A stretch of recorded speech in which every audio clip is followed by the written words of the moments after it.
کہ تمہاری لڑائی تو مجھ سے ہے، اس 6 ماہ کے بچے نے تمہارا کچھ نہیں بگاڑا۔ چلو سے پانی بھرا تاکہ اصغر کا حلق تر ہو جائے، تو پانی ابھی حلق تک نہیں پہنچا، 2 شاخہ سنسناتا ہوا تیر آیا اور علی اصغر کا گلا چیر گیا۔ اور کہتے ہیں وہ جو تیر تھا جو حضرت علی اصغر کا گلا چیر کے آگے گزرتا ہے، وہ تیر تھا جو جانوروں کو مارنے کے لیے استعمال کیا جاتا ہے۔ گردن لٹک جاتی ہے، خون بہنے لگتا ہے۔ امام حسین اس خون کو آسمان کی طرف اچھال کے کہتے ہیں مالک حسین کی یہ قربانی بھی قبول فرما۔ نسل مٹا دی گئی، شہید کر دیے گئے، گھوڑے دوڑائے گئے، سادات کرام عصمت شعار پیغمبر زادیوں کو اونٹوں پہ بٹھایا گیا، رسیوں سے جکڑا گیا، چادریں چھیننے کی کوشش کی گئی، کیا کچھ نہیں ہوا۔ تاریخ دردناک ہے، اور یہ پیغمبر کے ماننے والوں نے، کلمہ پڑھنے والوں نے یہ سب کچھ کیا۔ بے مروت، بے وفا، تیرا بھی کیا افسانہ ہے، جس نے اپنی ہی شمع کو گل کیا تو وہ پروانہ ہے۔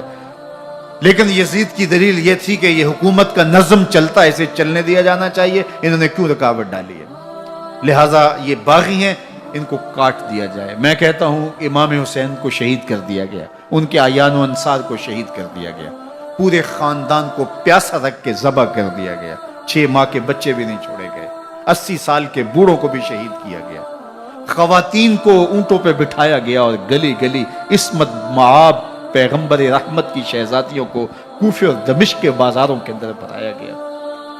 تو مجھے بتائیں اس کے بعد یزید کی حکومت نے کیا کیا، ان کا کیا کارنامہ تھا؟